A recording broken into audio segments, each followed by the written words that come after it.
Have you ever went out with friends and had too many drinks and then ordered fast food, which led to you waking up feeling like shit? Let me share with you my weekend of drinking alcohol and eating McDonald's for the first time in many years.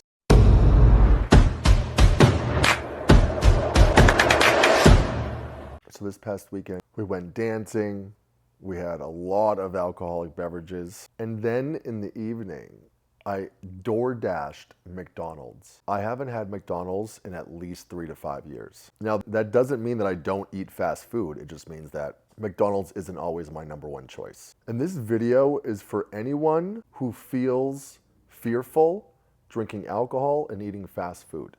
Now, let me preface this by saying I'm not condoning that fast food is phenomenal. I'm not condoning that alcohol is like water. I'm not condoning that alcohol is great for you. But what I am saying is that we're fucking human beings and we like to celebrate.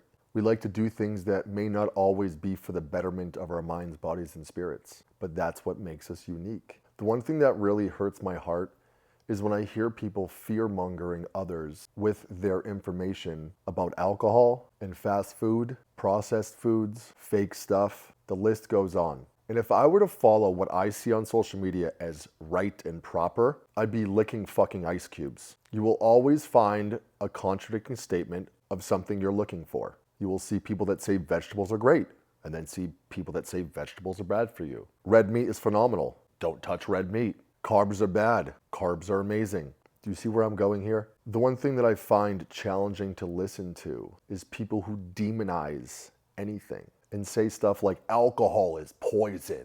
What did you think we thought it was? Like magic juice? McDonald's food has 10,000 ingredients, it's not real. Well, did you think we thought we were going to a 5-star restaurant?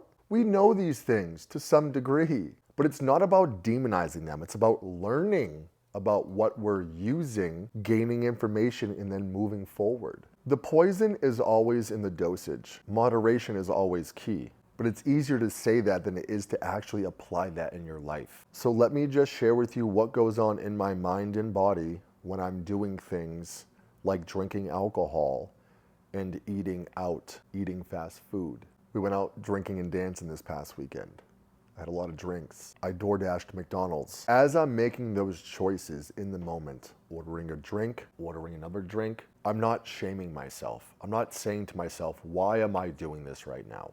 Why do I drink alcohol? And project all of my past experiences that weren't the best onto my current experience and possibly manifesting something that I actually don't want, which is I could go out, order those drinks, talk shit to myself in my head about how bad I'm gonna feel tomorrow, what I'm not gonna get done, and go down that rabbit hole that is definitely not gonna meet me where I want to be. Or what I do is make the choices, accept my choices, because the memories that I'm creating right now with amazing people are worth it to me. I personally believe there's more damage in doing something with a mentality of hating yourself and shaming yourself and judging yourself, regardless if the substance or use of something is good or bad, than it is to do something with a little bit of grace, with a little bit of compassion, of knowing that we're human and that we're going to learn from each experience we choose. And the real magic happens, yes, in the moment, trying to be as aware and present of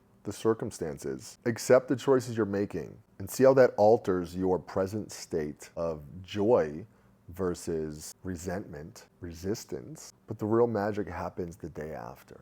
When you wake up, how do you speak to yourself? How do you move? How do you navigate through what's coming up? Now, when I wake up the next day, I may feel a little tired. I may feel a little drained. But instead of attaching myself to things I could have, should have, would have done differently, to not feel how I'm currently feeling, I let myself feel all that I'm feeling with acceptance, with gratitude, with some compassion of me being a human being. It doesn't mean that I'm gonna stop drinking alcohol. I've heard that 1,000 times from so many people. I'm done drinking alcohol. Extremes we go on. I'm either drinking all the time or I'm not drinking. I'm trying to find a balance of using things if we choose to use them. So you best bet the next day, I'm going to definitely speak to myself with kindness, compassion, and grace, because it's a different day. There's different choices I'll be making.